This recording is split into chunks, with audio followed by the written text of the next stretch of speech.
大家好，欢迎来到音波祝福会客室，我是 Monica。 Hi, this is Gordon, and this is Sonic Blessings Launch. 在空中的梵音无远佛界，播送祝福到你我心中。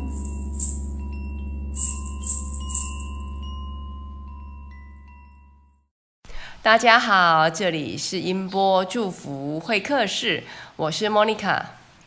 大家好 Gordon here。 欢迎这一次再回来跟我们一起共度这个半小时的时光。上个礼拜我们提到了我们跟大家介绍了一些声音的一些概念。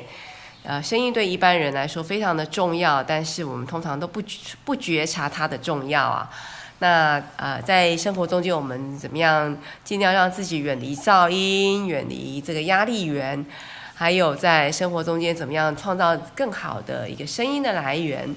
那这个礼拜呢，我们要跟大家谈一谈，在我们的生活之中，除了家庭之外，在一般的企业，如果你有开一个店，或是你是瑜伽老师，或是你开一个瑜伽教室，或者你有一个小小的空间卖一些东西，或是开一个餐馆，什么样的音乐可以建议给大家，让大家觉得更在这个空間裡面更舒服、更適合、更自在呢？ So Gordon, can you tell us that what's your suggestion? What's your idea about the sound in the space? We're talking here, Monica, presumably about sound in commercial spaces, are we? Or public spaces in public general? Space, but in particular things like, for example, shops, Yes. railway stations, supermarkets, because these are public spaces are all very different. And in some public spaces, if you think about it, we're withdrawing from where we want to hear sound that's imposed on us and enjoy the natural surroundings, like when we go for a walk in the park or in the woods. One of the reasons that we go there is to enjoy the sounds of nature. Now, we'll come back to this perhaps, why we find things like bird song and babbling brooks and streams so relaxing and refreshing. We'll perhaps come back to this when we discuss what kind of sound would be really nice in commercial spaces.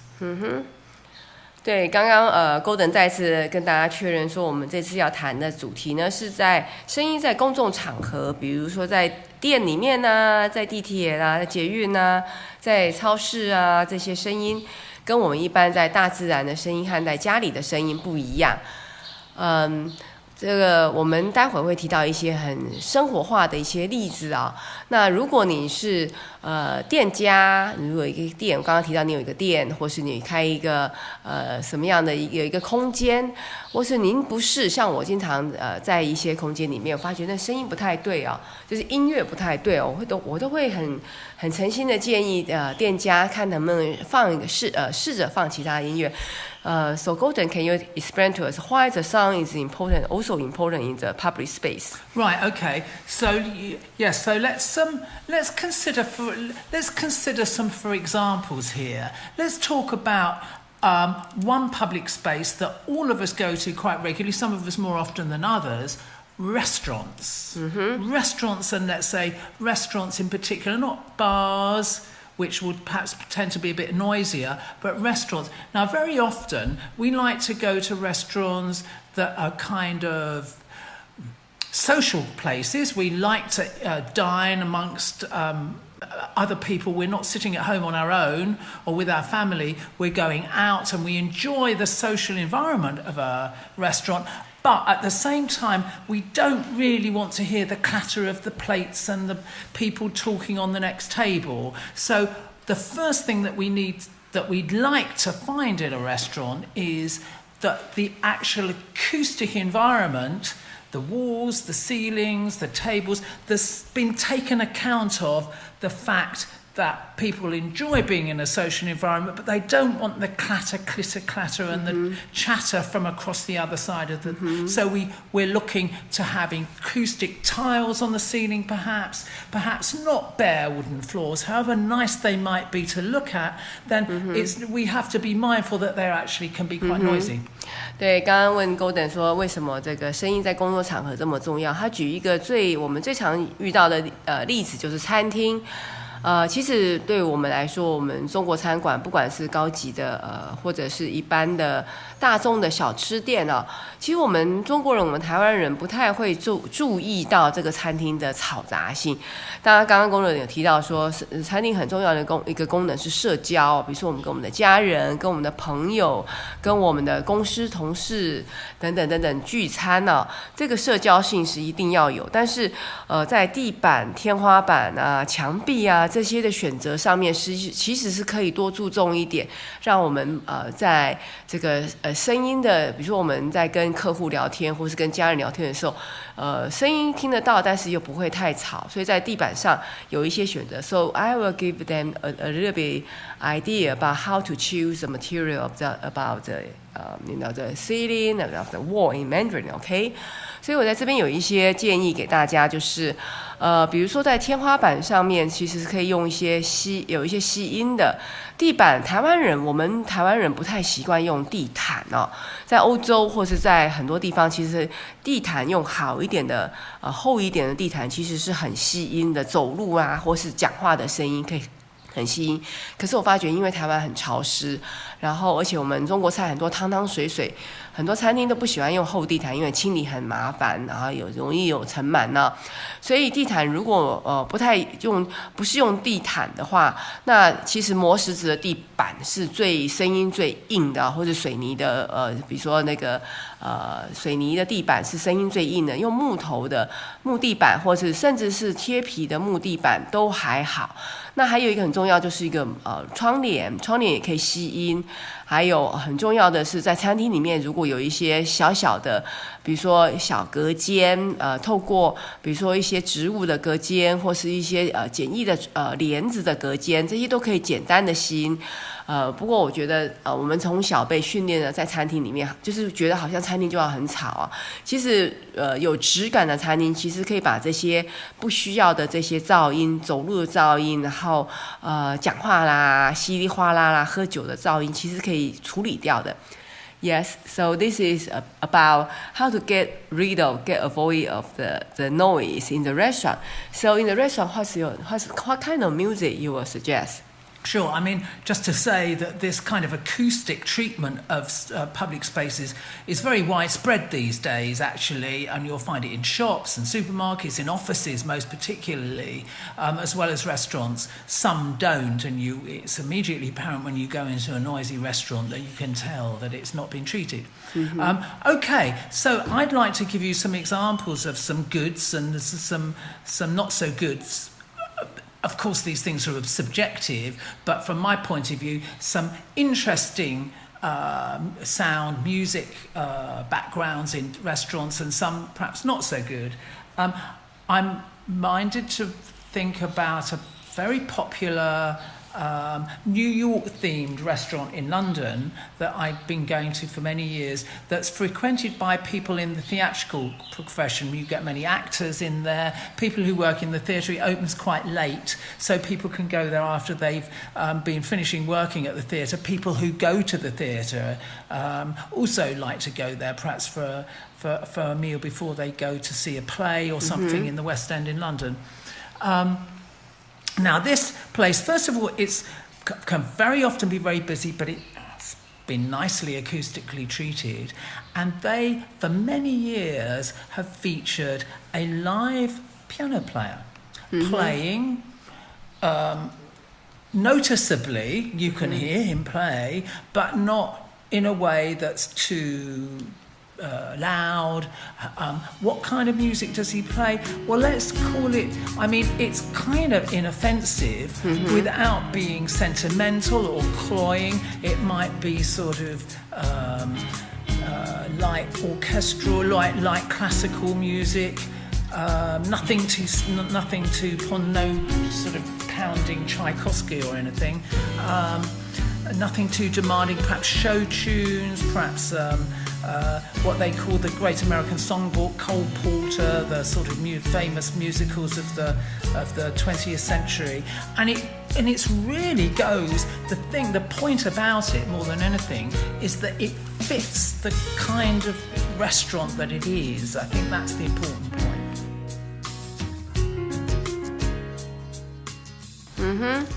那刚刚 Gordon 举的一个例子啊，其实他讲了很多我是听不懂，会不知道怎么翻译的一些音乐家。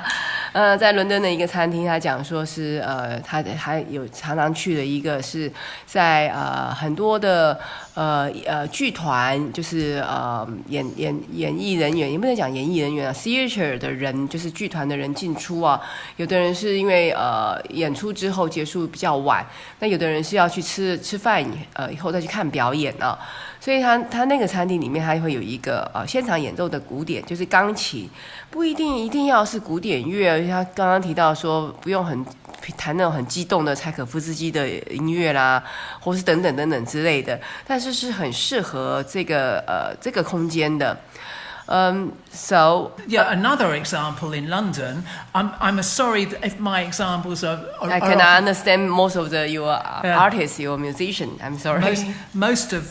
Most of my examples might be in London because I'm more used to going to restaurants in London than in Taipei. But another good example, which our listeners might be able to pick up on, which as distinct from, because we don't always want to go to quiet, romantic, evening-type restaurants. We like to go to livelier places sometimes, and I can recall a favourite Mexican restaurant of mine in London, which is a lot noisier, and it isn't so acoustically treated, and people go there to have a good time with their friends after work. It's a very popular place because the food is very good, very popular, as well as the drink.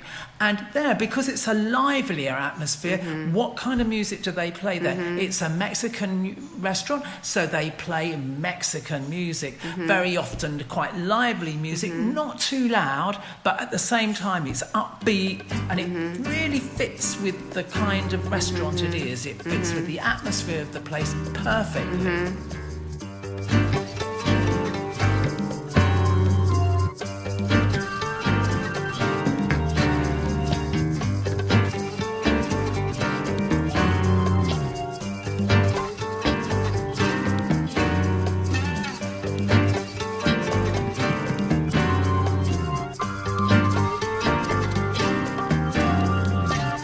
Yes. 所以他另外举了一个例子，也是伦敦啊。他讲到说，那个他常去的一个在伦敦的一个墨西哥餐厅，食物很好啊，那去的人也是心情很放松啊，就觉得这个空间的气氛很好。他放的音乐，他当然不是现场演奏，放的音乐就是墨西哥的音乐，没有放得很大声，但是觉得很有节奏感。那不要因为这个想要让大家来这边很嗨啊，所以就放得很大声。他是没有放得很大声，但是觉得这个跟空间感很流入，很融入啊。我们常常去吃一些餐厅，常常发觉说，这个最常遇到的状况就是这个餐厅灯光美，气氛佳，但是声音音乐放错，所以there's another question to you， 我还给他另外很重要的问题，就是is this essential that classical music that would be good in restaurant, in bookstore, in subway, metro?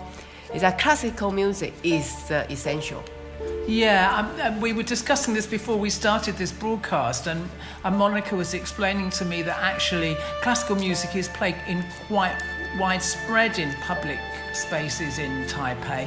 This happens to some extent in London and in Europe, but not quite so much. One thing I do know, which is really interesting, is the way that classical music played. We're talking here about classical music like Mozart and Bach and Brahms and so on. The classical composers, if you like, big orchestral strings and so on. I suppose it's traditionally thought that it kind of creates a particular sort of ambience which is beneficial to, it's relaxing, at the same time it can be enervating. one thing that a shopping centre in not in London, in England, that was suffering from a lot of hooligans making disruption and pickpocketing and so on, petty crime, young people who were kind of going there to disrupt things and to kind of steal people's bags or, you know, minor crime. My question to you is only classical music now work in this instance, in public space? Yes, in this instance, this example, they changed their policy of music and put in classical music, and the crime rate plummeted, and they had no crime anymore. It may have been that the classical music drove these petty criminals away from the space, but it was like a positive impact.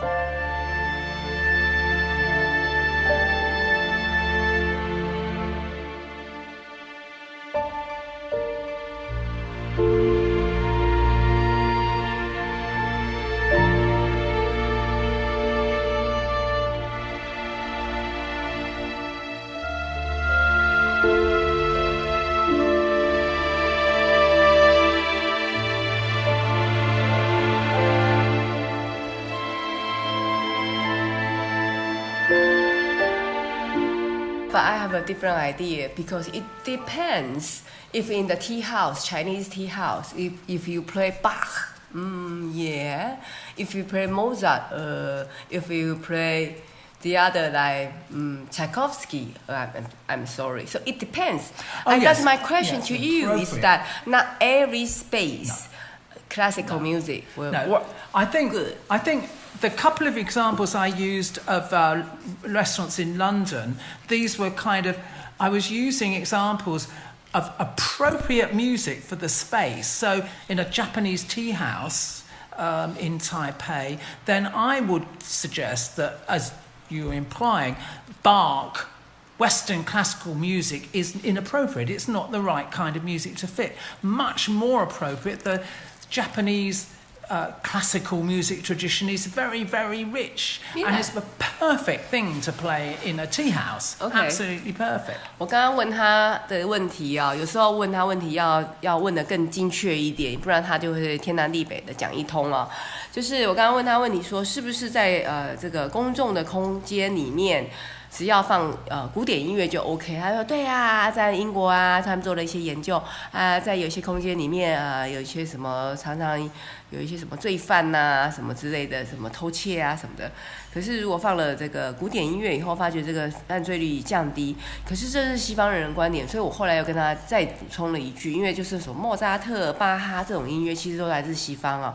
我就跟他再提了一点，其实如果想象我们在一个茶的空间、喝茶的空间，或是一个花艺的空间，如果我们放巴哈，因为巴哈其实一个还算蛮极简的一个音乐，可能还 OK。放莫扎特，有点 OK。如果放柴可夫斯基，那就很奇怪。如果我们到一个空间，它是让我们大家品茶，可是放的是柴可夫斯基的音乐，就有点怪了，对不对？所以我问他这个问题，他就说对，他说适合的空间要放适合的音乐啊。所以像刚刚提到的，就是如果是一个日本的茶的空间，或者禅很有禅味的空间，放的是古典音乐，就是这些西方音乐家的音乐，那就很突兀了。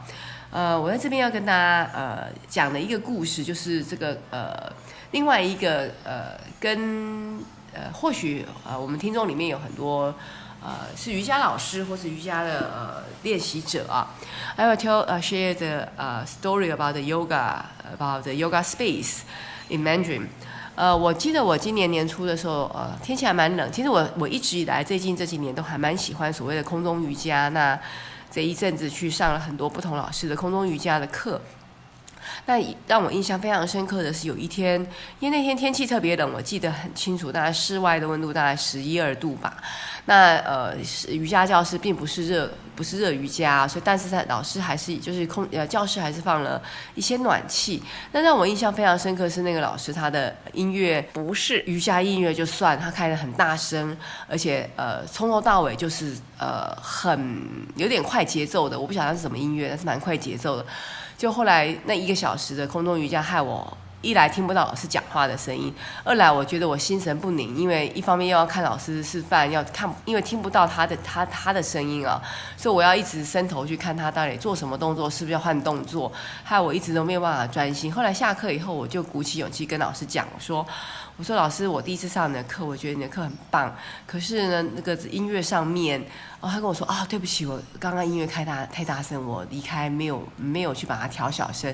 我说对，除了音乐声音很大之外，还有那个音乐的 tempo 不太对，就让我觉得我很难专心啊。然后他就跟我说说因为今天天气很冷啊，那个瑜伽教室就是瑜伽教室的老板要我声音开大声一点，然后让这个节奏快一点，所以让大家不会觉得那么冷。那我后来回来，我就跟 Gordon 讨论我说是不是有别的方法可以让我们在练习瑜伽的时候，既能够保持还放松的专注，但是又天气这么冷，能够有比较有这样的动感。So the question to you is that in the cold day we're doing yoga, is it necessary to be loud and upbeat music for the yoga teacher to play, or do you have any suggestion to the yoga teacher? Music to go with yoga. Yeah. What a big subject that is. Yoga studios host all kinds of yoga practices and other events, and my experience is that music can be a very supportive extra add-on to the practice if it's used sensitively. The problem is that we get to the point where we get very subjective about what we like and what we don't like. And I think some people do find that if there's music playing that they're not immediately attracted to, it can distract them from their practice. And I have heard complaints about this quite a lot. And I've experienced it myself too.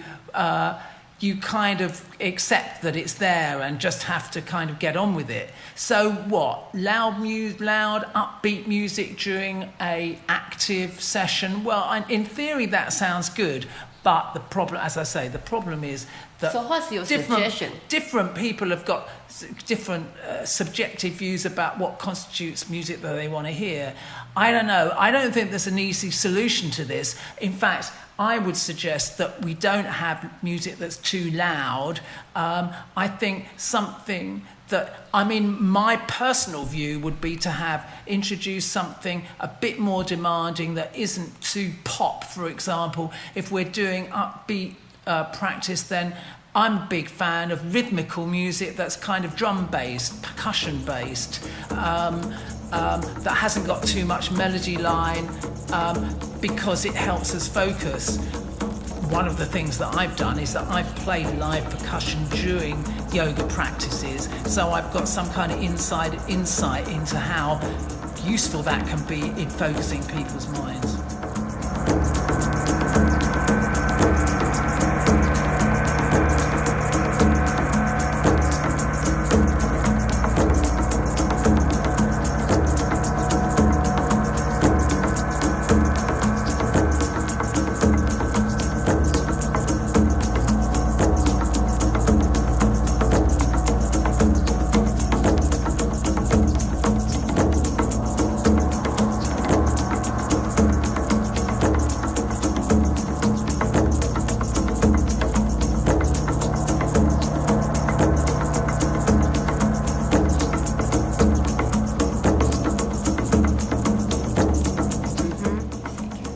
对，刚刚要问 Gordon 的是有关在瑜伽，因为我们台湾大部分人其实就像刚刚 Gordon 讲到，瑜伽现在人口非常非常多，几乎每个人都曾经上过瑜伽课，但每个人对音乐的喜好不一样，所以其实瑜伽老师要挑到适合的音乐其实是不容易的啊。那比如说我刚刚举的例子，也是我亲身的例子，就是在天气很冷的时候，那老师想要让这个空间不要太冷，然后让大家比较有动感，就什么样的音乐可以介绍呢？当然除了刚刚 Gordon 提到说，不管天气冷或天气热啊的那个瑜伽教室，就是这样的空间里面，其实就是不宜声音开太大声，因为很容易让别人分心。就像我刚刚提到的例子是，声音大过了老师，就是音乐的声音大过老师的声音。我根本听不到，在后面也看不到老师在干嘛所以一个小时一直惶惶恐恐，就不晓得在干什么。而且空中瑜伽有时候要倒吊在空中，看不到也听不到，不晓得在干嘛。所以这个声音太大会有这样子一个困扰那还有一个就是你们要让这个空间里面不要冷下来呢。那 Gordon 的建议就是可以放一些鼓的声音，比如说鼓是非洲鼓或者他因为当然 Gordon 是鼓手出身当然他会觉得鼓，我自己本身也觉得其实鼓不要放得太大声，其实是有一个背景音乐在，可以支撑这个空间有一点流动感，其实是一个很好的选择就是不要抢了老师的声音太大声，那也不要让那空间很冷。So do you have any the other suggestion for the public space that people like the shops, like the supermarket? Well, going back to my opening remarks, Monica, about how one of the reasons people enjoy going for walks in parks and in woods and forests and so on is that they love the sound of nature and they find it very refreshing and relaxing. And I would personally like to put out a plea and a desire to hear birdsong, in particular birdsong, in big public spaces like everything from supermarkets to railway stations, busy places where people are perhaps rushing to catch a train, or they've got their mind on something else. They've got their mind on what things they've got to remember to buy in the supermarket. They're kind of focused on something else, and yet the hubbub around them is not something that it can be softened, and it can become a more relaxing environment, not imposed like you were talking about classical music can be. So I'd like to make a plea for more natural sounds, in particular birdsong, perhaps more running water is also very relaxing. Yeah. 还有最后要请他跟大家再讲到，就是什么样的音乐？我刚刚一直在问他，就是除了大家能够体会，因为大概10-20年前出过一本很红的书，叫做音乐疗法，就是用音乐，什么音乐呢？提到大部分都是莫扎特的音乐，其实泛称是指的是古典音乐不只是莫扎特。当然，莫扎特很多科学家喜欢拿它来做一些研究那除了莫扎特就是或者是古典音乐之外，有什么样的音乐其实放在所有的公共空间里面，几乎都是不会出错的。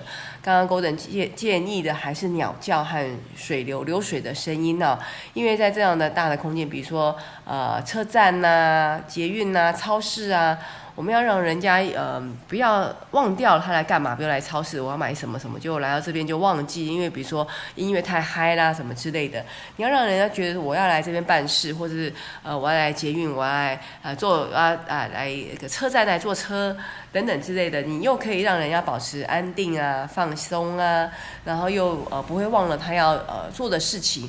这个大自然的音乐，来自大自然的声音当然是最好。当然所谓来自大自然的音乐，不是真的抓2只鸟把它放在这个教堂或者捷运里面而是放这样的声音，其实让人不知不觉就可以把声音把脚步慢下来，把这个行动和你的这个讲话的声音放下来。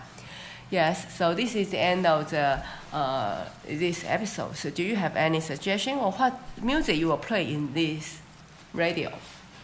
Oh, what are we going to close on? Oh my goodness, I hadn't thought of that. I mean, I think the other thing, you were asking me what I would like to hear in public spaces. Maybe I'm biased here, but in addition to natural sound, I really like to hear some of the classic, the instruments that we feature. Unadorned singing bowls, gongs, pipes. These are instruments that are really relaxed, as we know. This is what we play day in, day out, and it would be lovely to be able to hear these more often, I think. So perhaps we'll have a combination of the things that I particularly like, including that when we play out. Yes, at the end. Thanks, Monica. So you will play this music 那个。I think I'll select something which may be, let's say, my ideal, what I'd like to hear if I was walking through Taipei main railway station this evening. 好，所以 Gordon 要最后帮大家，好 Gordon 一下，就是他让他想象，如果他在台北的火车站走路的时候，他想要听到什么音乐，所以他要最后就放的这个音乐是他想象他在这个台北火车站转车的时候他想要听到的音乐。这里是音波祝福会客室，我是 Monica， 我是 Gordon， 我们下次见面喽，再见，拜拜。再见，拜拜 ，till next time。